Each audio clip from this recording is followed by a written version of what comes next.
ಸಂಜೆ ಟೈಮ್ನಲ್ಲಿ ಏನಾದರೂ ಬಿಸಿ ಬಿಸಿಯಾಗಿ ಖಾರವಾಗಿ ತಿನ್ನಬೇಕು ಅಂತ ಅನ್ನಿಸ್ತಾ ಇದೆ, ಆದರೆ ಜಾಸ್ತಿ ಎಫರ್ಟು ಆಗಬಾರ್ದು, ಬೇಗನೆ ರೆಡಿ ಆಗಿಬಿಡಬೇಕು ಅಂತ ಅನ್ನಿಸ್ತಾ ಇದ್ರೆ ನೀವು ಈ ರೆಸಿಪಿನ ಟ್ರೈ ಮಾಡಲೇಬೇಕು. ನಾನು ಈ ರೆಸಿಪಿಗೆ ಮೈದಾ ಆಗಲಿ ಕಾರ್ನ್ಫ್ಲೋರ್ ಆಗಲಿ ಯಾವುದನ್ನು ಯೂಸ್ ಮಾಡಿಲ್ಲ. ಮನೆಯಲ್ಲಿರುವಂಥ ಸಿಂಪಲ್ ಇಂಗ್ರೀಡಿಯೆಂಟ್ಸ್ಗಳ ಜೊತೆ ಸ್ವಲ್ಪ ಹೂಕೋಸಿದ್ರೆ ಸಾಕು, ಫೆಂಟಾಸ್ಟಿಕ್ ಆಗಿರುವಂಥ ಡ್ರೈ ಗೋಬಿ ರೆಡಿಯಾಗಿ ಹೋಗ್ಬಿಡುತ್ತೆ. ಈ ಬಿಸಿ ಬಿಸಿ ಡ್ರೈ ಗೋಬಿ ಜೊತೆ ಒಂದು ಸಕ್ಕತ್ತಾಗಿರುವಂಥ ಪುದೀನಾ ಚಟ್ನಿ ಇದ್ರಂತೂ ಇನ್ನೂ ಸಕ್ಕತ್ತಾಗಿರುತ್ತೆ. ಎಲ್ಲೂ ಸ್ಕಿಪ್ ಮಾಡ್ದಿರಾ ಪೂರಾ ವಿಡಿಯೋ ನೋಡಿ. ಸಣ್ಣ ಪುಟ್ಟ ಟಿಪ್ಸ್ಗಳಿಂದನೇ ಈ ಸಿಂಪಲ್ ರೆಸಿಪಿ ಸಕ್ಕತ್ತಾಗಿ ಟೇಸ್ಟ್ ಕೊಡೋದು. ಬನ್ನಿ ಫಟಾಫಟ್ ಅಂತ ರೆಸಿಪಿ ಸ್ಟಾರ್ಟ್ ಮಾಡೋಣ.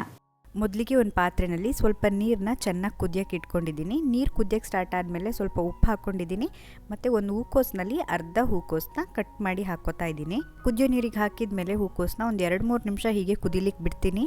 ನಾವು ಹೂಕೋಸನ್ನ ಬಳಸ್ಕೊಂಡು ಯಾವುದೇ ಅಡುಗೆ ಮಾಡ್ಕೋತಾ ಇದ್ರು ಸಹ ಮೊದಲಿಗೆ ಬಿಸಿನೀರಿಗೆ ಹಾಕ್ಕೊಂಡು ನಂತರನೇ ಬಳಸ್ಕೋಬೇಕು. ಯಾಕಂದರೆ ಹೂಕೋಸಲ್ಲಿ ನೋಡಿದ ತಕ್ಷಣ ಕಣ್ಣಿಗೆ ಕಾಣಿಸ್ತಲೇ ಇರುವಂಥ ತುಂಬ ಹುಳಗಳಿರುತ್ತೆ. ಕುದಿಯೋ ನೀರಿಗೆ ಹಾಕಿದಾಗ ಹುಳಗಳೆಲ್ಲ ಹೊರಗೆ ಬಂದುಬಿಡುತ್ತೆ. ಸೊ ನಾವು ಯಾವುದೇ ರೆಸಿಪಿಗೆ ಹೂಕೋಸನ್ನ ಯೂಸ್ ಮಾಡ್ಕೋಬೇಕಾದ್ರೆ ಮೊದಲಿಗೆ ಒಂದು 2-3 ನಿಮಿಷ ಕುದಿಯೋ ನೀರಿಗೆ ಹಾಕೋದನ್ನು ಮಾತ್ರ ಮರಿಬೇಡಿ. ಒಂದು 2-3 ನಿಮಿಷ ಆದಮೇಲೆ ಸ್ಟವ್ ಆಫ್ ಮಾಡಿಕೊಂಡು ಹೂಕೋಸನ್ನೆಲ್ಲ ಒಂದು ಜಾಲರಿ ಸಹಾಯದಿಂದ ಎತ್ತಿಟ್ಕೊಂಡಿದ್ದೀನಿ. ನೀವೆಲ್ಲಿ ನೋಡ್ತಿರ್ಬೋದು ಎಷ್ಟು ಸಣ್ಣ ಸಣ್ಣ ಹುಳಗಳಿದೆ ಅದರಲ್ಲಿ ಅಂತ. ಸೊ ಈ ಸ್ಟೆಪ್ನ ಮಾತ್ರ ಮಿಸ್ ಮಾಡೋಕ್ಕೆ ಹೋಗಬೇಡಿ. ಬಿಸಿನೀರಿಗೆ ಹಾಕಿ ನಂತರನೇ ಹೂಕೋಸನ್ನ ಯೂಸ್ ಮಾಡ್ಕೋಬೇಕು.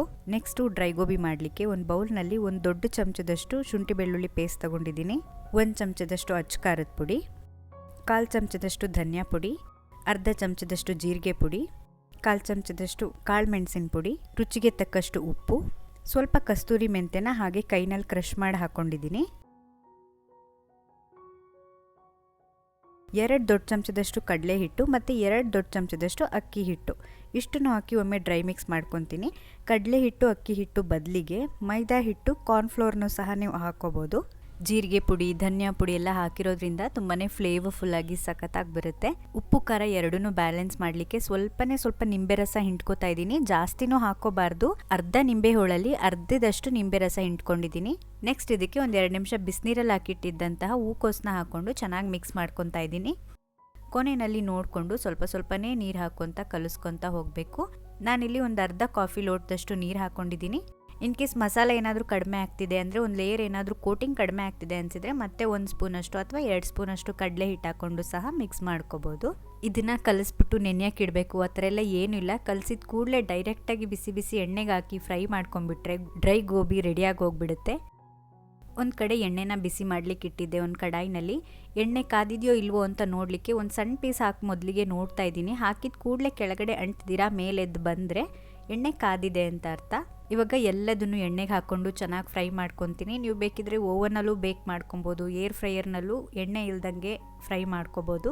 ಸಂಜೆ ಟೈಮ್ನಲ್ಲಿ ಬಿಸಿ ಬಿಸಿಯಾಗಿ ಖಾರವಾಗಿ ಏನಾದರೂ ಬೇಕು ಬಟ್ ಜಾಸ್ತಿ ಇಂಗ್ರೀಡಿಯೆಂಟ್ಸ್ಗಳಿಲ್ಲ ಮನೆಯಲ್ಲಿ ಅನ್ನುವಾಗ ನೀವು ಈ ರೆಸಿಪಿನ ಟ್ರೈ ಮಾಡ್ಬೋದು.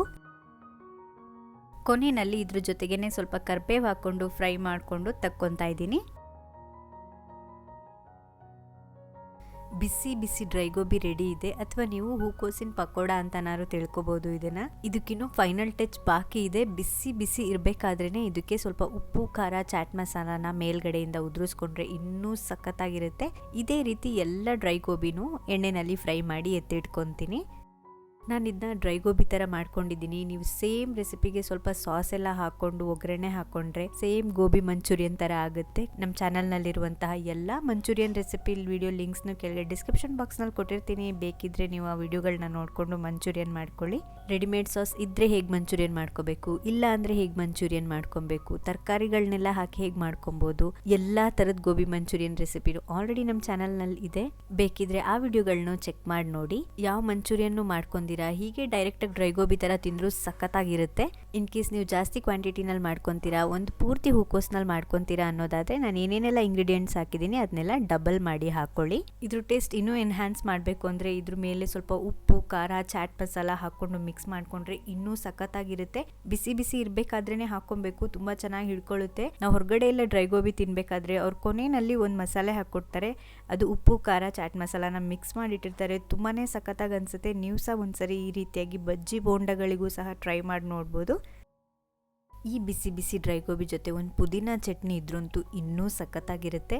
ಎಲ್ಲ ಚಾಟ್ ರೆಸಿಪಿ ಜೊತೆ ಹೊಂದ್ಕೊಳ್ಳುವಂಥ ಒಂದು ಸಿಂಪಲ್ ಆಗಿರುವಂಥ ಪುದೀನಾ ಚಟ್ನಿ ರೆಸಿಪಿನ ನೋಡ್ಕೊಂಡು ಬರೋಣ ಬನ್ನಿ. ಒಂದು ಮಿಕ್ಸಿ ಜಾರ್ನಲ್ಲಿ ಒಂದು 5-6 ಕಡ್ಡಿಯಷ್ಟು ಪುದೀನ ಸೊಪ್ಪು, ನಾವೆಷ್ಟು ಪುದೀನ ಸೊಪ್ಪು ತಗೊತೀವೋ ಅಷ್ಟೇ ಪ್ರಮಾಣದಲ್ಲಿ ಕೊತ್ತಂಬರಿ ಸೊಪ್ಪು ಸಹ ಹಾಕ್ಕೊಂಡಿದ್ದೀನಿ, 2 ಹಸಿಮೆಣಸಿನಕಾಯಿ, 3 ಬೆಳ್ಳುಳ್ಳಿ ಹೆಸಳು ಮತ್ತು ಸಣ್ಣ ಸೈಜಿಂದು ಅರ್ಧ ಈರುಳ್ಳಿ, ಅರ್ಧ ಸ್ಪೂನಷ್ಟು ಜೀರಿಗೆ ಹಾಕ್ಕೊಂಡು ಒಂದು ಅರ್ಧ ಹೋಳಿನಷ್ಟು ನಿಂಬೆ ರಸ ಹಿಂಡ್ಕೊಂಡು, ಉಪ್ಪು ಎಷ್ಟು ಬೇಕಷ್ಟು ರುಚಿಗೆ ತಕ್ಕಷ್ಟು ಹಾಕ್ಕೊಂಡು 1-2 ಸ್ಪೂನಷ್ಟು ನೀರು ಹಾಕ್ಕೊಂಡು ಚೆನ್ನಾಗಿ ನುಣ್ಣಗೆ ರುಬ್ಕೊಂಡ್ರೆ ಒಂದು ಸಕ್ಕ ಟೇಸ್ಟಿಯಾಗಿರುವಂತಹ ಪುದೀನ ಚಟ್ನಿ ರೆಡಿಯಾಗಿ ಹೋಗ್ಬಿಡುತ್ತೆ. ವೆಜ್ ರೆಸಿಪೀಸ್ ಮಾಡಬೇಕಾದ್ರೆ, ನಾನ್ ವೆಜ್ ರೆಸಿಪೀಸ್ ಮಾಡಬೇಕಾದ್ರೆ ನಿಮಗೆಲ್ಲದಕ್ಕೂ ಗ್ರೀನ್ ಚಟ್ನಿ ಏನಾದರೂ ಬೇಕು ಅಂತ ಅನಿಸಿದರೆ ಈ ರೆಸಿಪಿನ ಟ್ರೈ ಮಾಡಿ ನೋಡಿ, ಅಲ್ಟಿಮೇಟ್ ಇರುತ್ತೆ ಇದ್ರ ಟೇಸ್ಟು. ಉಪ್ಪು, ಖಾರ, ಹುಳಿ 3 ಕರೆಕ್ಟಾಗಿ ಹಾಕ್ಬಿಟ್ರೆ ಈ ಚಟ್ನಿ ಮಾತ್ರ ತುಂಬ ಚೆನ್ನಾಗಿ ಬರುತ್ತೆ ಟೇಸ್ಟು.